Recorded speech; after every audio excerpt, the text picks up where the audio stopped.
जो अपने बच्चों को अर्ली एज से प्रिपेयर करना चाहते हैं, काउंसिल करना चाहते हैं, तो उन्हें किन चीज़ों पे नज़र रखनी है, किन चीज़ों का खास ख्याल रखना है? Unless your fundamentals are right, you cannot learn any trick to solve questions. और IIT JEE की अगर बात करें तो उसमें तो ट्रिक्स चलते भी नहीं है. Olympiads, international Olympiads is a different ball game. For that you have to start early, or you have to be extremely gifted. वो बच्चा सब्जेक्ट को एंजॉय करने लगेगा तो वो फिर बहुत जल्दी भी सीखेगा, उसका आउटपुट भी बहुत ज्यादा बेहतर होगा.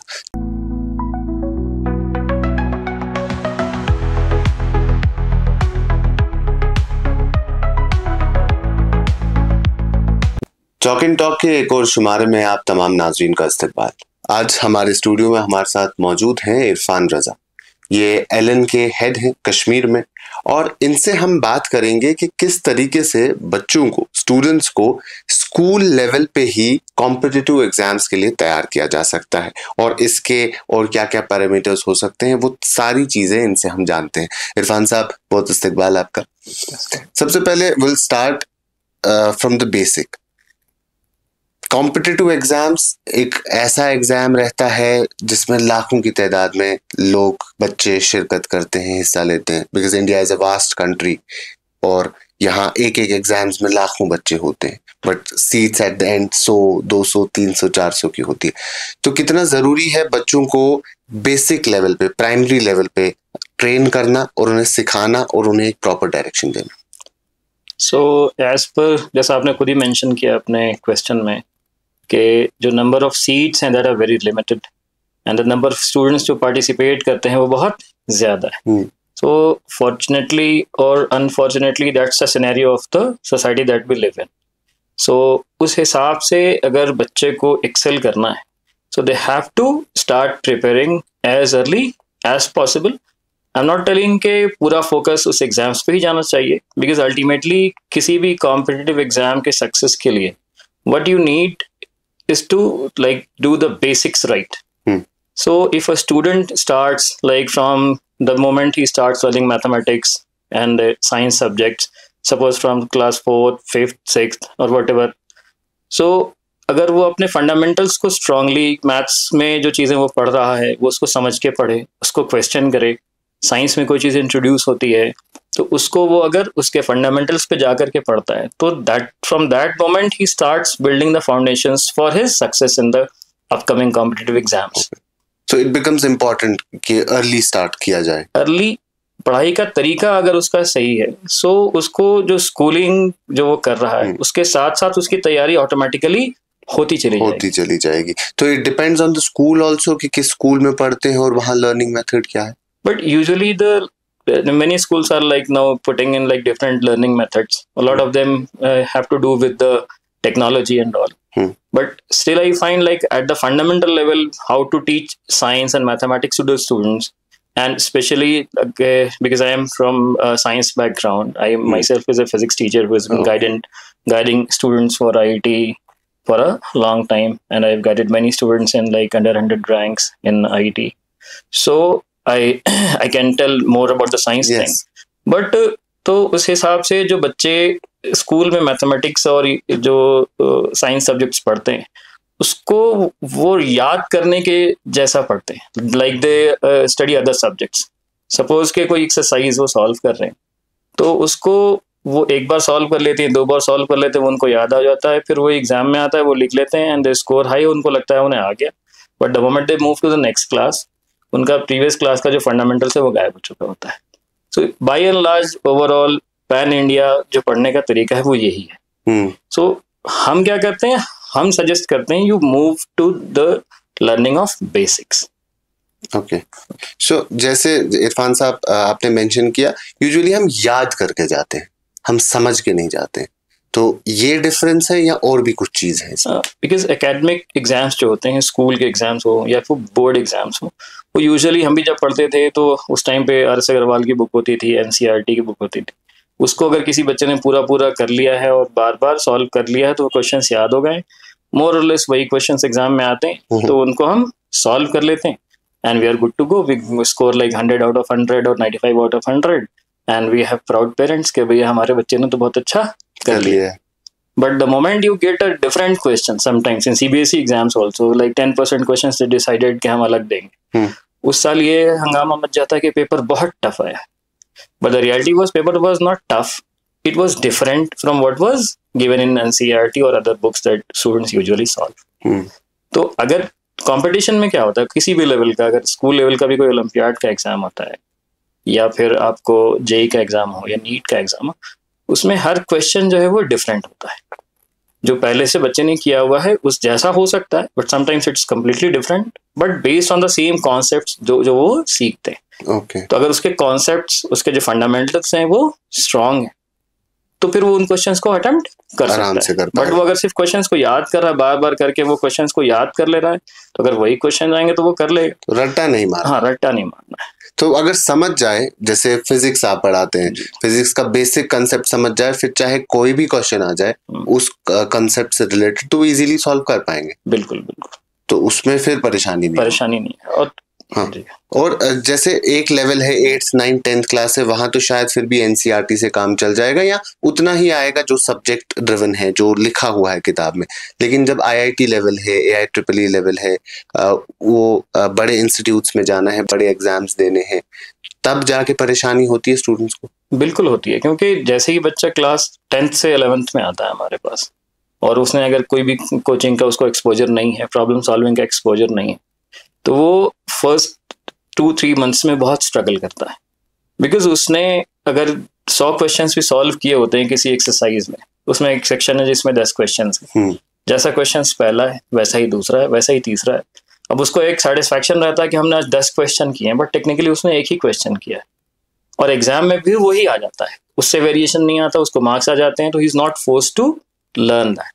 बट यहाँ पर जब हमारे होमवर्क को वो सॉल्व करता है किसी भी कोचिंग इंस्टीट्यूट में, किसी एग्जाम के लिए जब वो प्रिपेयर करता है, तो उसको अगर एक एक्सरसाइज मिलती है, उसमें 5 क्वेश्चन हैं, ऑल 5 क्वेश्चन आर डिफरेंट, तो उसमें अगर एक क्वेश्चन उसका सॉल्व हो गया, दूसरे पे आता है वो डिफरेंट है, उसको फिर अलग अप्रोच से उसको सोचना है. He has to go to the fundamentals of the subject, जो उसके कॉन्सेप्ट सीखे हैं उसने. और ये मान लीजिए उस टॉपिक पे उसने 100 क्वेश्चन कर ली, एग्जाम में 101वां क्वेश्चन आ गया, वो उन 100 से डिफरेंट हो सकता है. तो he has to develop that learning approach, उस तरह की अप्रोच. फिर those students who like do regularly those practice, तो वो 1 साल 2 साल के जो पीरियड में वो ट्रेन हो जाता है कि हम नए क्वेश्चंस में, नए प्रॉब्लम पे कैसे सोचेंगे. कई सारे और सवाल इरफान साहब आपसे पूछते हैं, लेकिन यहाँ हम एक छोटे से ब्रेक के लिए रुकते हैं.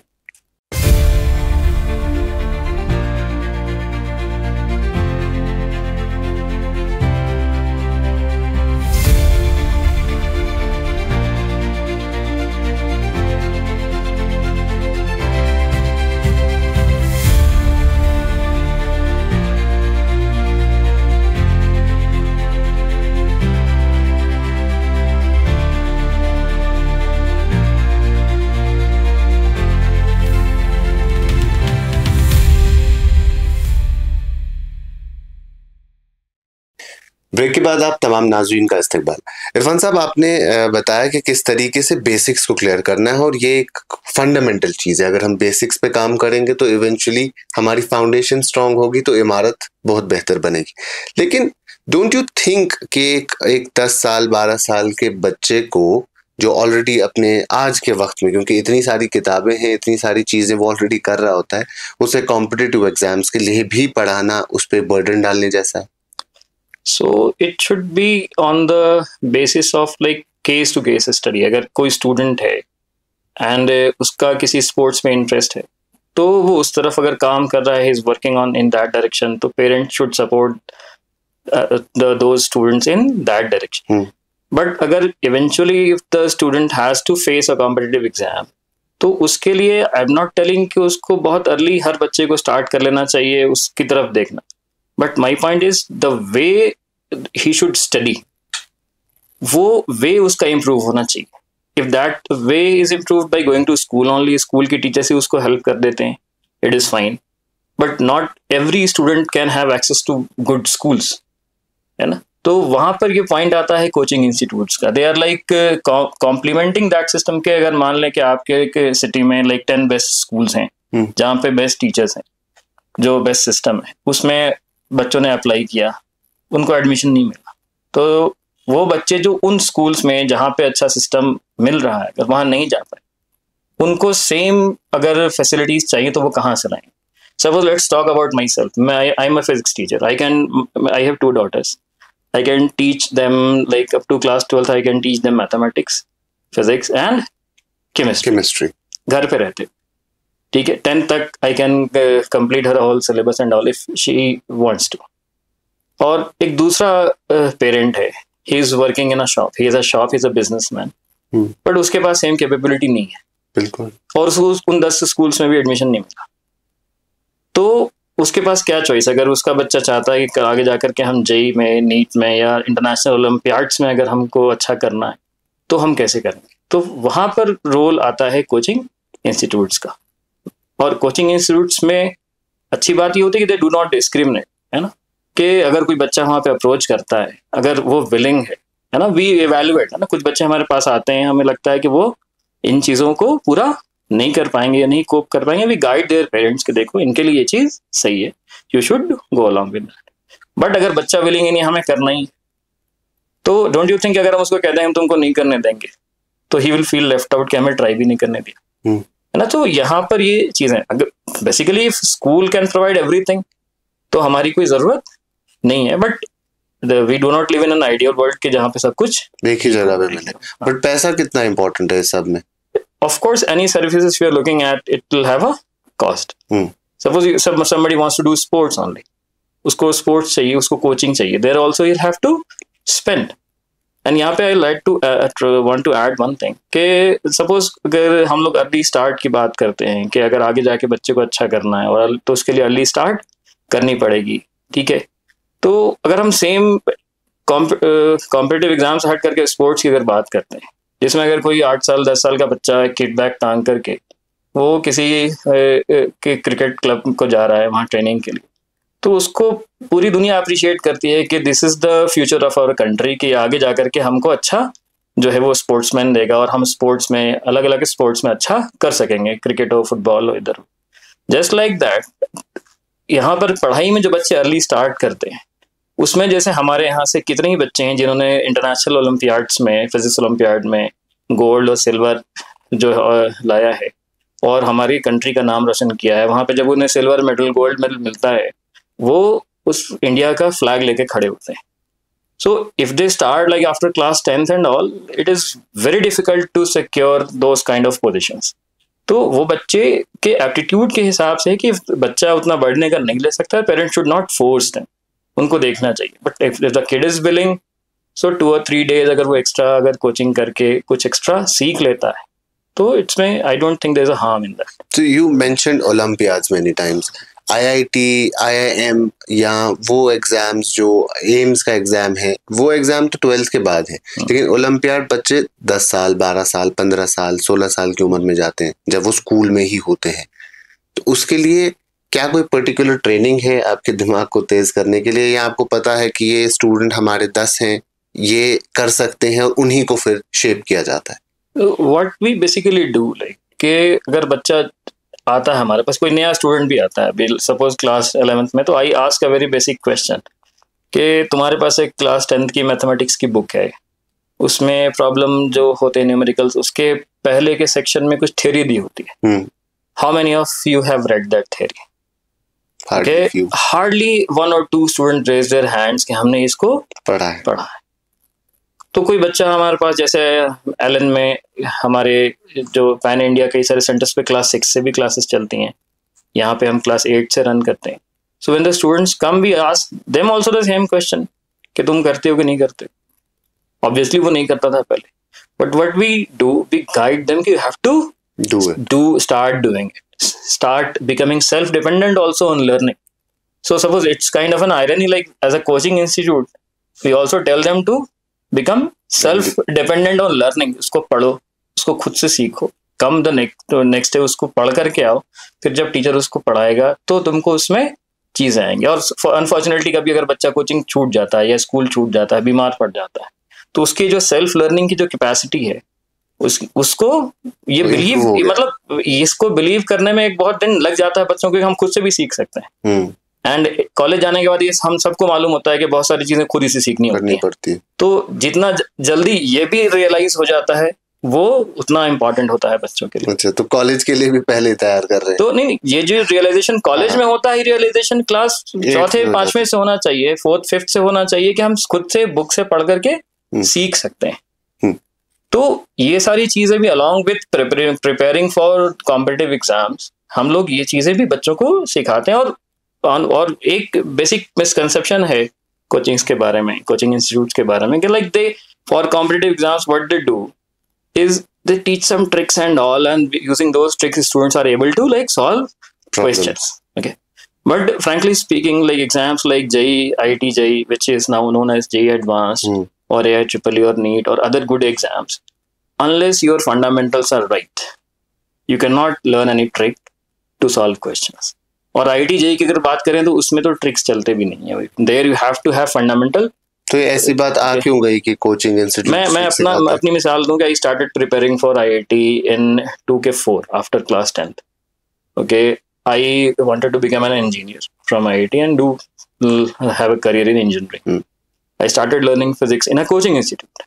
Okay. And I fell in love with physics, and I ended up doing masters in physics. I qualified IIT, but instead of doing engineering, I did my dual degree BSMS in physics. Okay, so had I not been in that coaching institute under a teacher, I would have gone for engineering for sure.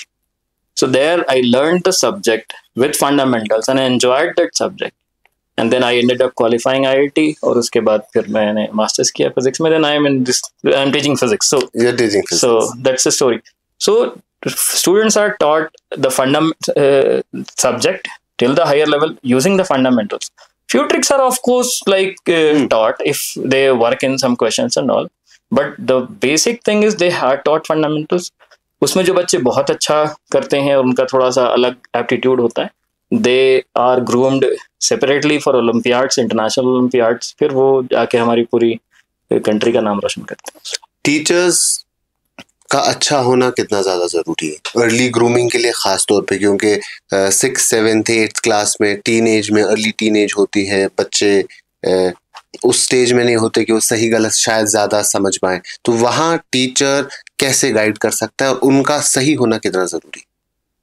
See, at any stage, be it like your primary schooling or middle school, high school, JEE preparation, college, or even in PhD, the guide you are under, you're learning, he has to be good.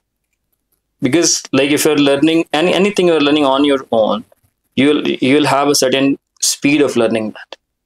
Teacher पहले तो आपको ये बताएगा कि क्या relevant है, क्या नहीं रेलेवेंट है, कौन सा मेथड रेलेवेंट है, कौन सा मेथड रेलेवेंट नहीं है. और बच्चे स्टूडेंट की जो कैपेसिटी है उसको गेज करना, उसको बताना, उसमें टीचर का बहुत बड़ा रोल है. In the absence of teacher with books and like material, अभी जैसे अगर हम बात करें लाइक इस डिजिटल मीडिया का जो बूम आया बियॉन्ड कोविड, पोस्ट कोविड, तो उसमें लाइक यू हैव, आपको इतना कंटेंट है कि आप उससे सीख सकते हैं जो भी आप चाहते हैं, but you need an expert of that field to tell you कि देखो ये जो चैनल्स हैं यूट्यूब के, या यहाँ पर ये वेबसाइट है, ये है, इसके ये देखना. You need someone to guide from that sea of content कि उससे मुझे कैसे सीखना है. तो उसके सुपरविजन में फिर जो तुम्हारे डाउट्स आते हैं, हमारे डाउट्स आते हैं बच्चों के, उनको आंसर करना, उसमें फिर उसको और जो अकाउंटेबिलिटी होती कि भाई ये काम सीखना है हमें, इसके लिए हमारे पास 1 हफ्ता है. अगर वो किसी टीचर के अंडर काम नहीं कर रहा है तो उसको 10 दिन लगेगा. And there is no one to question कि तुमने ये काम क्यों नहीं किया. So there are lot of other aspects also, but these are some basic things that we need a teacher for. और उसके साथ आप खुद फिजिक्स पढ़ाते हैं तो साइंस समझते हैं. एक स्टूडेंट है जो 10 साल की उम्र से शुरू करता है और एक स्टूडेंट है जो आफ्टर 12th शुरू करता है, कितनी डिफरेंस होती है दोनों?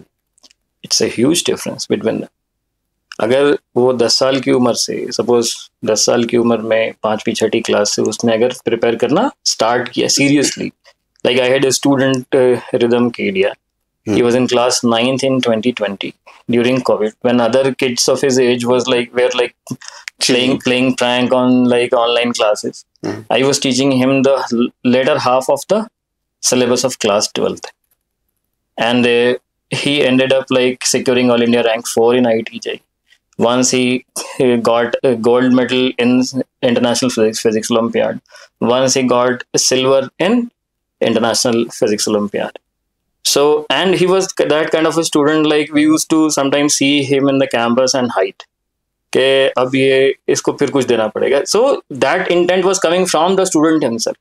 अब कोई बच्चा करना चाहता है अर्ली स्टेज में, हम उसको कहेंगे नहीं नहीं नहीं पढ़ाई का प्रेशर आ जाएगा बेटा तुम्हारे ऊपर, अभी मत कर, तुम बाद में करना. So had he started in class 11th, he would not have achieved that much. Of course, it's not necessary कि कोई बच्चा 11th में start करेगा तो he cannot get All India rank 1 in an exam. He can, but of course, अगर हम logically बात करेंगे कितना टाइम हम किसी चीज में इन्वेस्ट करते हैं, अगर प्रॉपरली कर रहे हैं तो उसका आउटपुट तो सेम सिंसियरिटी के साथ अगर कोई 4 साल अगर दे रहा है सेम IQ लेवल के साथ, कोई 2 साल दे रहा है, तो obviously like there is advantage to that. So do you know any student जिन्होंने कम टाइम में बेहतर रैंक सिक्योर किया है? Yeah, there are many of my students also like who have got All India 100 ranks also. They have started late. But Olympiads, international Olympiads is a different ball game. For that you have to start early, otherwise, or you have to be extremely gifted. Okay, to do that in like 1 year or 2 years. वो बहुत कम मिलते हैं. बहुत कम मिलते हैं, वो बहुत कम होते हैं. तो यूजुअली अभी के ट्रेंड में लाइक अभी जो हमारा लास्ट ईयर का जो एलन का टॉपर था Ved Lahoti, he was also studying since class 6th. Okay, so students they take that pressure, वो करते हैं और दे एंजॉय दैट समटाइम्स. तो इसमें कोचिंग इंस्टीट्यूट या स्कूल क्या कुछ डिफरेंट प्रोवाइड कर सकती है उन बच्चों को, या क्या कुछ उन्हें प्रोवाइड करना चाहिए अगर वो टीचर देखता है कि इस स्टूडेंट में एबिलिटी है बेहतर करने की, तो उन्हें क्या करना चाहिए?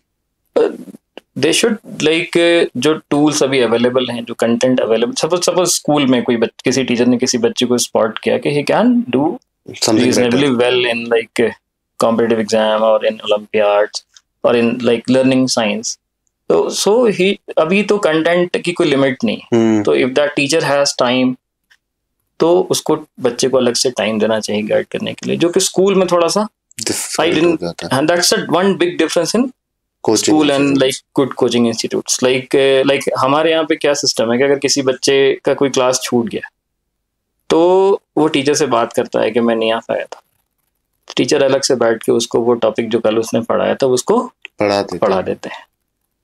तो ये जो सिस्टम है ये यूजुअली स्कूल्स में नॉन एग्जिस्टेंट होता है ना. कुछ अच्छे स्कूल्स होंगे जिन्होंने ये मेथड अभी अप्लाई किया होगा, बट इन जनरल लाइक इसका स्लॉट स्कूल में होता नहीं, क्योंकि बच्चे एक फिक्स टाइम पे जाते हैं, फिक्स टाइम पे छुट्टी होती है और वो आ जाते हैं.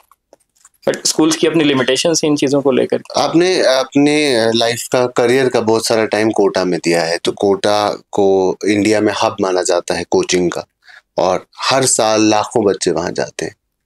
बहुत सारे ऐसे केसेस भी वहाँ सुनने को मिलते हैं जो शायद हम सब नहीं सुनना चाहते हैं, जो डिसअपॉइंट होके फिर कुछ ऐसा करते हैं, सेल्फ हार्म पे आ जाते हैं. आपने मेंटरशिप भी की है, that you earlier mention.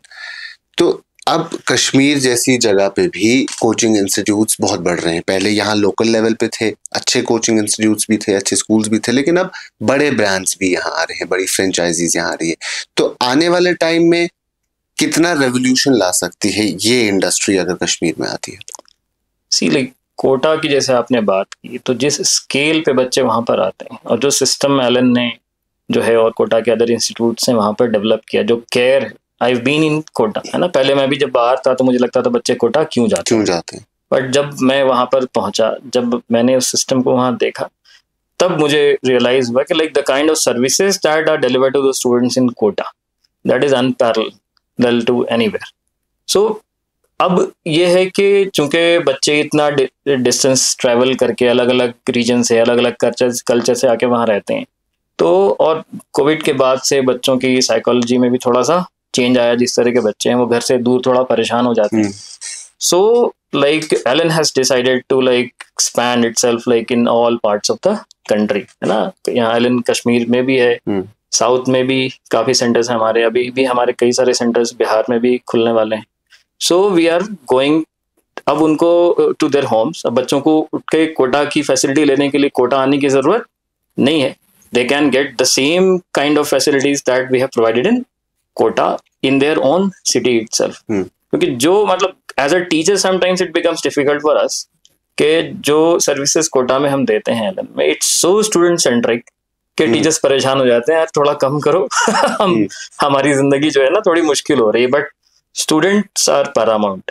Kota में जो उनको केयर मिलती है, उनकी क्लास छूट गई तो उनको बैकअप क्लासेस देना है, मेंटरशिप का प्रोग्राम है, फिर हमारे पास इमोशनल वेलनेस डिवीजन होता है अलग, उसमें कई सारे साइकेट्रिस्ट और साइकोलॉजिकल काउंसलर्स होते हैं कि बच्चे इस एज में अलग अलग चैलेंजेस से घर से दूर हैं या घर भी उनका अगर कोटा में है तो उसे जूझ रहे होते हैं। तो we have like lots of different departments जो उनका टेक केयर करती है। बच्चा हॉस्टल में रहता है, उसके लिए हमारे पास जो है वो वेलफेयर डिवीजन होता है जो उनको जाके वहाँ पर देखता है। जैसे यहाँ पर भी हमारे पास इमोशनल वेलनेस डिवीजन है, हमारे पास साइकोलॉजिकल काउंसलर हैं जो बच्चों की काउंसलिंग करते हैं अगर उनको पढ़ाई के अलावा कहीं किसी तरह का स्ट्रेस आ रहा है, कुछ भी आ रहा है या पढ़ाई को लेके भी कोई स्ट्रेस आ रहा है और वो मैनेज नहीं कर पा रहा है। काउंसलिंग कितनी जरूरी बन जाती है? इट्स अभी के एज में जिस तरीके का माहौल है, बच्चे जितने नफ्सियाती प्रॉब्लम से गुजर रहे हैं, इट्स वेरी वेरी नेसेसरी। और अब जाकर के पेरेंट्स भी या फिर सोसाइटी भी थोड़ी इस चीज को एक्सेप्ट कर रही है कि लाइक इस तरीके की ये प्रॉब्लम है ना। आज से लाइक 10 साल पहले अगर आप कहेंगे तो लोग इस प्रॉब्लम को कि नहीं स्ट्रेस, एंजाइटी या डिप्रेशन इस तरह की कोई चीज मानते भी नहीं पहले, but now people have started accepting it और उसको लेकर के एड्रेस करना बहुत जरूरी बन जाता है। इरफान साहब, before we end this conversation, one thing जो आप बताना चाहेंगे हमारी ऑडियंस को या उन लोगों को जो अपने बच्चों को अर्ली एज से प्रिपेयर करना चाहते हैं, काउंसिल करना चाहते हैं, तो उन्हें किन चीज़ों पे नज़र रखनी है, किन चीज़ों का खास ख्याल रखना है? सबसे पहले तो अर्ली एज में अगर आपको लगता है कि आपके बच्चे के अंदर कैपेबिलिटी है, उसके सपोर्ट के साथ आगे बढ़ना है।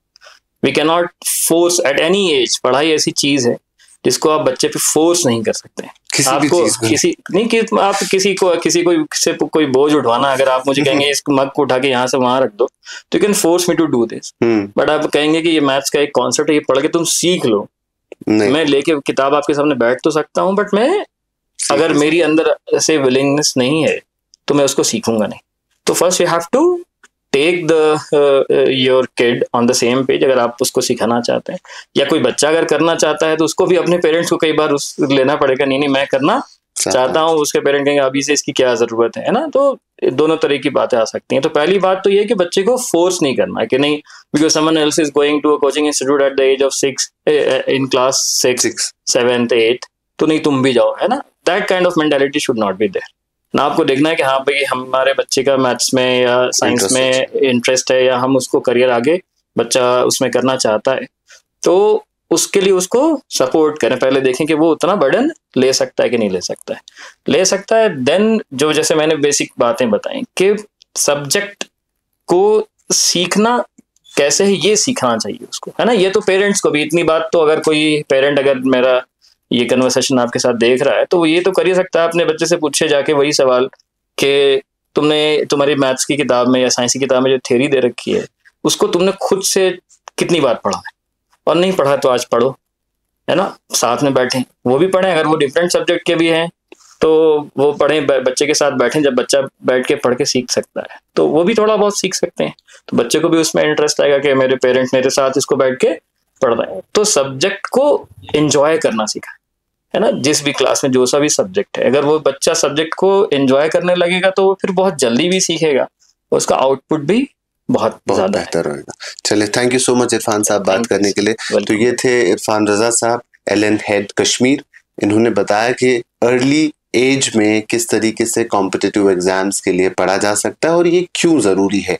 अगर हम बेहतर करना चाहते हैं तो it is better to start early. और हर चीज़ में हम भी अक्सर सुनते हैं कि अगर आप किसी भी चीज़ को अचीव करना चाहते हैं, किसी भी फील्ड में बेहतर करना चाहते हैं तो अर्ली स्टार्ट करना काफ़ी ज़्यादा ज़रूरी है। अभी के लिए इतना ही। बाकी तमाम मज़ीद मालूमात के लिए आप बने रहें कश्मीर लाइफ के साथ।